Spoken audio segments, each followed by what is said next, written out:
Perfect, guys. Welcome back. This is Val from Dreamlight. I'm going to be talking about the final matching now.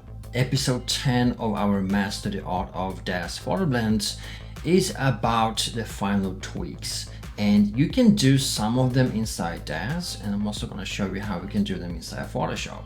And what we're going to be talking about is a few things that are kind of crucial, but not many are aware of them, and they kind of easily, reveal a bad blend. One of them is contrast, then we have brightness, we have color scale, we have saturation, how much color we have, but also something very, very important that a lot of people miss out there, and that is the blurriness of either the background or your character. So does that match the blurriness, right? Because sometimes you're using a photo that might be a little bit more lighter or more blurry than your DAZ character, or vice versa. So the first thing you can do inside DAZ, when this is mapped, I'm right now using my own plugin here, and we're using video backgrounds floating item 1, which has automatic, background mapping and preview of an animation. No need to show the animation. This is, by the way, available in my store. You can check that out, dreamlight3dstore.com. And we have a sale ending in a few days, so go ahead and check that out. A lot of cool stuff released in a few days. Now, the thing is, one thing you can always adjust inside DAZ is if you go to the Environment tab, the one over here, Panes, Environment, you can always tweak the background intensity or color. So say your character has more whatever, brighter or a colored, theme, right? You can always adjust that, make it darker in a specific color to change that, right? This is something you always can do here up on this in this menu up here, right? Or maybe you want to tint it blue or something like that, right?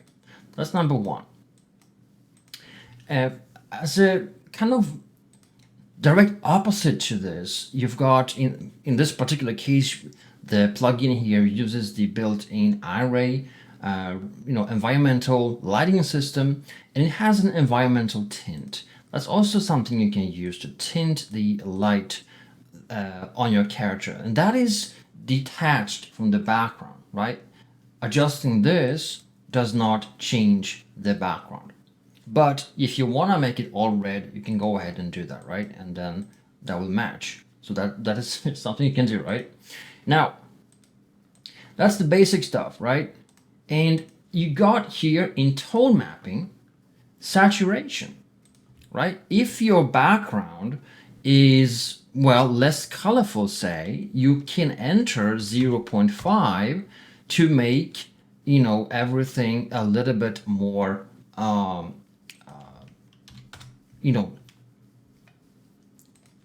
black and whitish, but that affects everything, all right? That affects everything you see in DAZ. So adjusting saturation might solve the issue if you have a difference between your character and the background by making everything a little bit less saturated, so it kind of doesn't reveal the error as much, or we can make everything saturated or non-saturated, or we can exaggerate the effect and do, more vibrant colors, and that might solve your issue. I'm going to show you how to adjust this later inside Photoshop on a, background and character level. In the same fashion, you've got crush blacks that will, force a more darker, color, like a darker black, right, in your image or less. That again is something that affects the entire image. All right. Then you've got burn highlights that makes the white areas in your image or bright areas more bright or darker. All right. Cool. Now you also have gamma, and gamma will make the whole image brighter or darker. Again, this affects the entire image. 2.2 being default in DAZ, right? So what about if something is blurry ear, blurry ear, right? It's a strange word to pronounce. I'm sure there is a word for blurry ear, more blurry. If something is more blurry, what can you do? Well, having this map to a background, you cannot blur the background per se unless you have my other plugin, which has this one over here. Let me just show you that. The standalone image sequence reader has a backplate, right? So that can load a backplate, which you can then blur individually. But let's not go there because this is more, well, a little bit over the top, right? A simple thing you can do to blur your character, not the background, but the character. Let's say your background is a little bit too sharp and the background is a little bit too blurry and your character ends up a little bit too sharp, right? One thing you can do always is click on your camera, close, all right? In this case, we're gonna unlock it. So unlock pane. Whoops, I did the totally wrong thing. I don't want to unlock the pane per se. Let me just move that back into its place. Let me just pause real quick. I'm gonna do here, unlock the node. There we go. All right.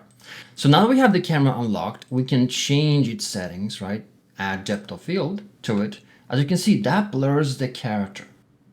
All right, so we can set a specific distance, slightly out of focus, blurs the character, which makes your character blurry that would match a blurrier background, right?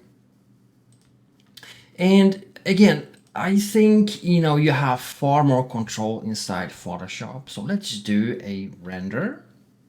And I'm gonna, right now just show you a real quick way of using a character versus a backdrop. We're gonna do a more intensified, layering video. We did a quick layering video, but I'm gonna do a more intensified one later on, more advanced one. We're gonna do a simple thing. We're gonna render first without our character, right? So I'm gonna move my character to minus 5000 on y-axis so she disappears from the image, and then I'm just gonna render this as it is. I'm gonna just use, well, let's use full HD, that's okay, and just render to the default window. So that's gonna render our background. And next, what we're gonna do is cancel that, go out here and save, and I'm gonna call that background. Then what we're gonna do is remove, the image from here. Choose none and choose none here as well. All right. And also disable drawdown. So it's completely black. And if you don't have anything added and you don't have any environment, it will turn out transparent, right? So now we can bring back our character, poor lady. She's been out of frame, and we're gonna just hit render.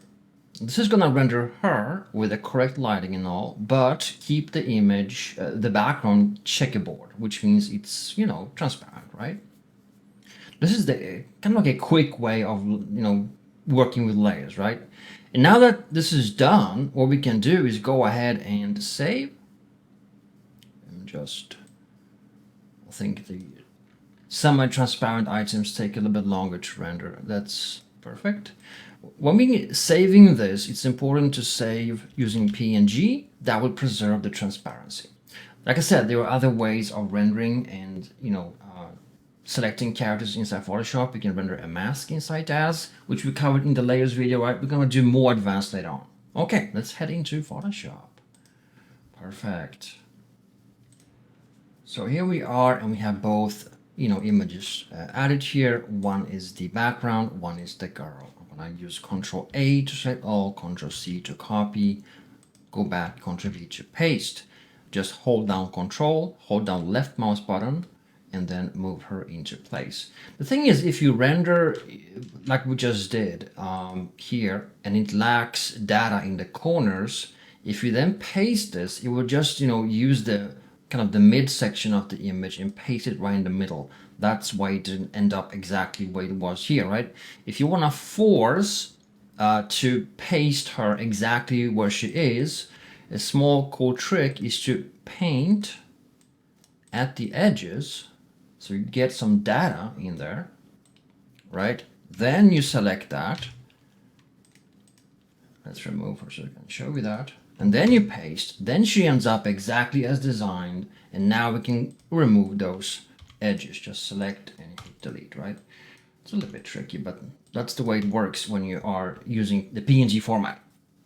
Okay, so now we have that separated, which means on the background layer, we can now select adjustments and use brightness separately of her. All right, we can adjust contrast separately of her. We can go to adjustments, exposure, you can do that, right? But hue and saturation, the thing we did in DAZ, right? You can oversaturate the background or make it black and white or anything in between. You can adjust the lightness level.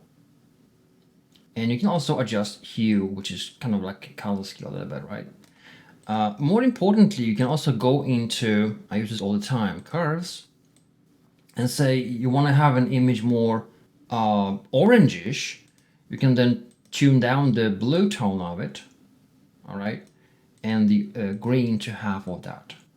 Then you have the image more orangish as a color scale, right? There are, again, gazillion ways of adjusting colors inside Photoshop. I don't need to do a lesson about that, right? But the thing is, now let's say that our background is too sharp, that, you know, she is softer, and looking at the render, she is kind of a little bit softer, right?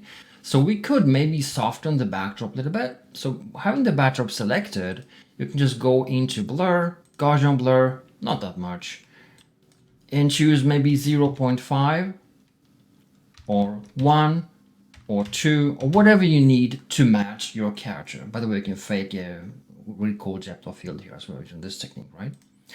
So that's that. Now, in a similar fashion, you can now manually adjust her because she's a separate layer. So you can go ahead and do the same things on her and match that perfectly with your backdrop. You know, some images have less contrast, right? They have a different black level. So you want to match everything, right? And also you can adjust your saturation individually on her, right? Same thing, lightness, and same thing with the hue and so forth, right? And exactly the same thing we did on the colors. We can do vice versa on the curves now. Let's say we want more blue tone. We can, you know, lower the red and lower the green to half of that, and you have a blue toned color scale on her right now, right? And again, there are multiple ways of adjusting colors. You also have here adjustments, color balance, right? You can add, you can add here more red tone or more cyan or more green or more magenta or more blue or more yellow and so forth, right? You can adjust midtones and all that separately. And this gives you the ultimate control when you're matching with photos, because you want to match all the stuff I mentioned: brightness, contrast, saturation, gamma, dark level, brightness, all that, right? And also the important, one of the most important things is the blurriness level of your background and character. And so this is a quick video. There are, like I said, tons or other ways of adjusting images. I don't want to cover them all. This was just a quick intro to the subject so we know it's there and how to fix it. So guys, thanks so much for watching. Again, check out my store, dreamer3dstore.com. We have a sale ending in a few days. Tons of new content and cool stuff from $1.99 and up. And we're gonna do a few more episodes. This is episode 10, and I said we're gonna do more, so we're gonna do more. I think we can do at least 2 or 3 more regarding this topic, blending with photos. There is a few more things I want to cover. One of them includes a more advanced, session about layers, but also we're gonna be tapping into a little bit of animation. I'm gonna be showing you one of the oldest Hollywood tricks ever invented that you can use on your own inside DAZ Studio. Just pretty cool. More of that later, guys. Thanks so much for watching. See you next time.